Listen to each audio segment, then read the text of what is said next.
Very interesting times we're in. Let's have a small discussion here, quick, about the concept of power. This is going to be very key over these next 6 weeks, maybe a little longer. So let me look here. So all of February and most of March. So let's say 7 weeks. Okay, so in the ancient past, what we'll think of as ancient, back in the Kali Yuga, back 1,000+ years, that sort of thing, gold was a storehouse of wealth. It was also a useful metal and has been used in various different applications. But as a store of wealth, it was not a representation of power the way that money is today. So in the past, power was basically defined by the ability for you to get your clan to do something. And really, it hasn't changed much, right? Power is the application of human energy to some purpose. Power is the ability to motivate humans to expend that energy.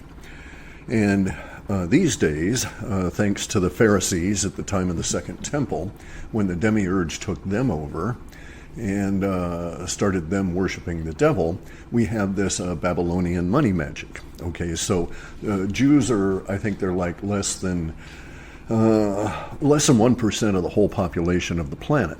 Yet they have all this power. They have this power now because of this fake money stuff, and that's all changing.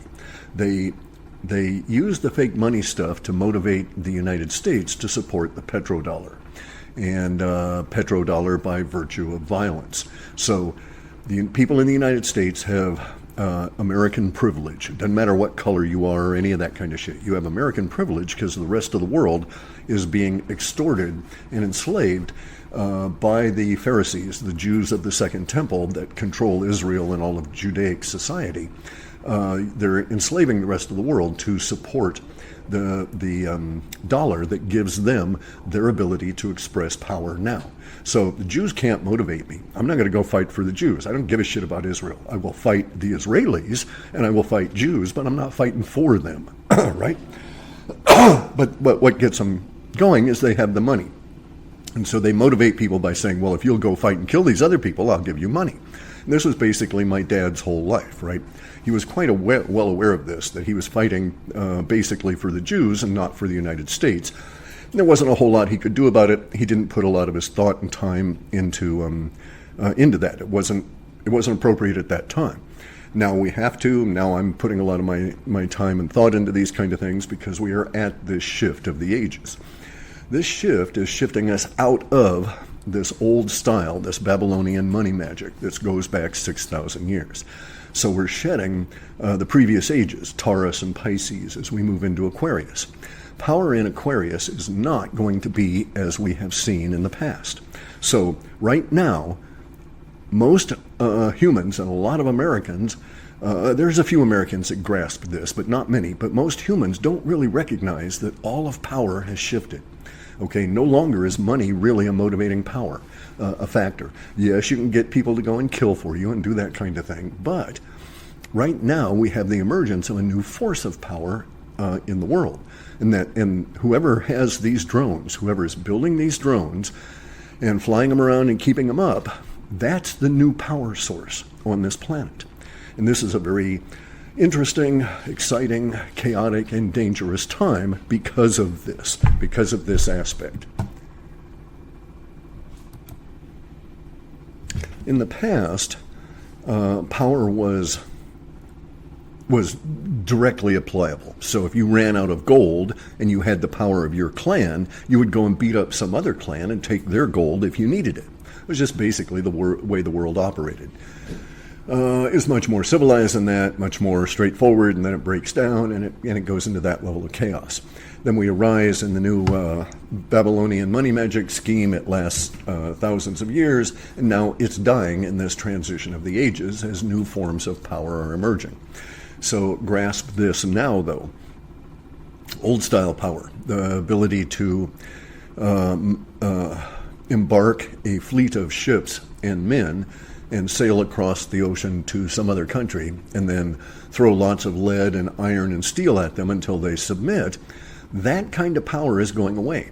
So one drone, one of these new kinds of drones, could maybe effectively take out a whole fleet of battleships and their supporting ships, right? Just depends. If you've got an energy shield, no good shooting at them because any matter won't go through it. So this is a new form of power in the sense that one drone could now equal an entire Navy fleet. And even though the drone is being controlled now by some, let's say, centralized or more centralized force, that's not going to hold. Okay, so one of the things about our forecast for sci-fi world that was began emerging in the descriptions in my work back in 1999, not yet named sci-fi world, but it was still emerging. But one of the factors there is this splintering of power. Is this, we're going back to like a clan or a tribal kind of a society in the sense, or humanity in the sense that various different societies will emerge, some of them relatively small but extremely powerful. So you could have like 150 guys that had the ability to manufacture and control drones that could basically rule very large parts of the planet should they choose to exercise power that way. Now we're coming into another part of our reality as well, in that as we shift into the age of Aquarius, we're going back to the ontological paradigm. So lots and lots and lots of people will start tumbling to how zero-point technology works. They'll start making devices off of it. And we're going to go into an innovation boom that will continue and continue and continue.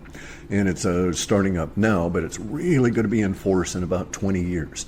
So maybe 20 years from now, we'll have 5 or 6 or 7 significant inventions per day emerging. It's going to be that fantastic, right? Anyway, so power has shifted. It's changed. The nature of the expression of power as force on this planet has changed.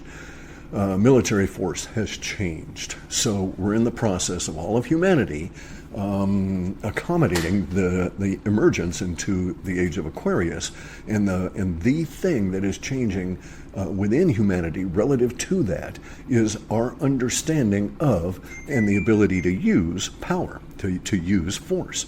And then also there's all the ancillary things, the zero-point energy, the visitors from outside, so we now have an open system. If you have an open system, the Babylonian money magic doesn't work, and it collapses quite rapidly. That's what's going on at the moment. It was at the end of its lifespan anyway. It could not have survived into the age of Aquarius, even if the drones did not emerge and even if the visitors were not here.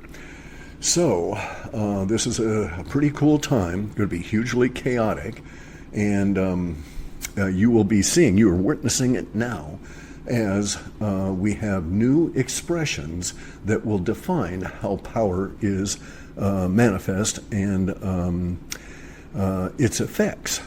So I'm expecting that in several countries in Europe, we will see the emergence of what will probably be titled something like tribal or clan behavior, okay?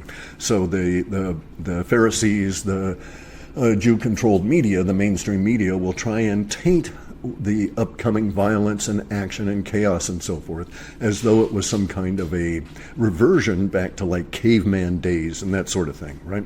This is not what's going on.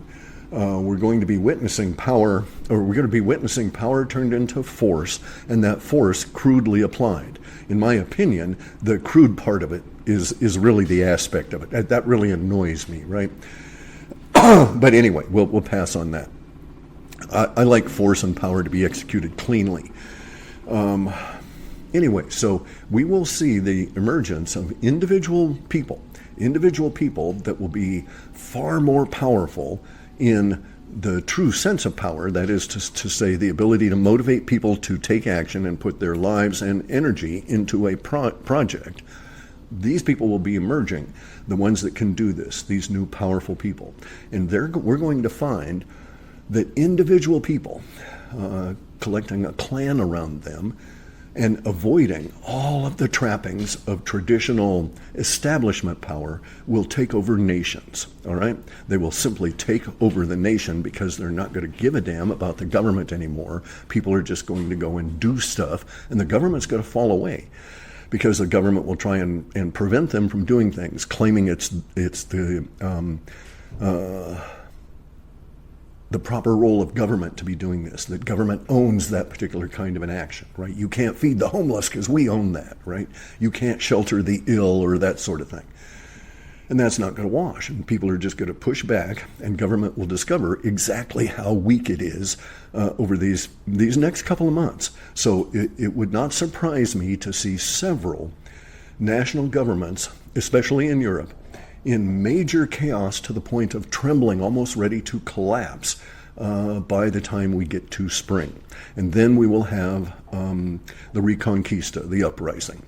And we will have, blood in the street, brains on the sidewalk, all that kind of thing. Horrible, horrible, terrible violence, which could have been avoided if we'd been adult and proceeded appropriately. But we weren't, and there's a bunch of butthead humans out there, and so this will degenerate.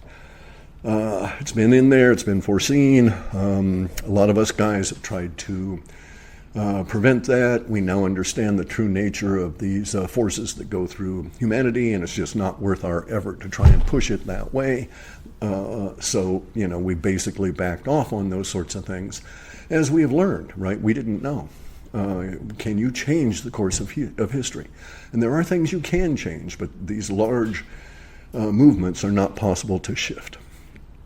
As we will see, this will be emerging in this time now. And I'm expecting some very interesting times from February 26th onward to consume us here. And then in the summer, June, July, August, and September, we'll have this emergence of the new power here on Earth, which is the drone people. Whoever the hell these individuals are that control this structure. But they are not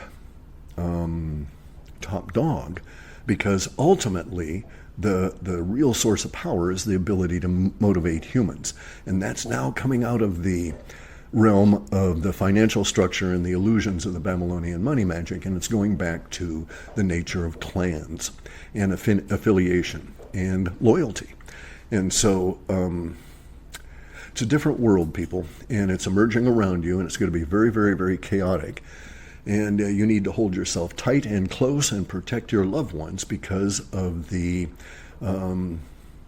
chaos, the unexpected chain of events emerging from the event stream that were caused by actions of other individuals that have rippled to you. So it's a very risky and dangerous time, 2025, as we go forward, because of the emergence of the chaos, because of these large forces that are contending with each other, basically to try and dominate humanity. And it won't happen that way, right? We'll have the large forces emerge, you'll have the nation states fight the breakaway civilization and stuff, and none of that matters. What matters is the ability for one person to collect a clan, say 100 individuals. One guy and 100 dedicated friends could completely kill the chemtrail industry by going to the plants that make the material in there and assaulting them and burning them down and having it be public. And that kills it right there. So it's a different kind of a world, and only those people that understand that it's power at this base are really going to be effective. And we'll see that. We'll see individuals just simply stand there and whole countries will fall. It's coming. It's going to be really cool. Anyway, take care, guys. It's going to be strange times and very dangerous times. Endeavor to survive.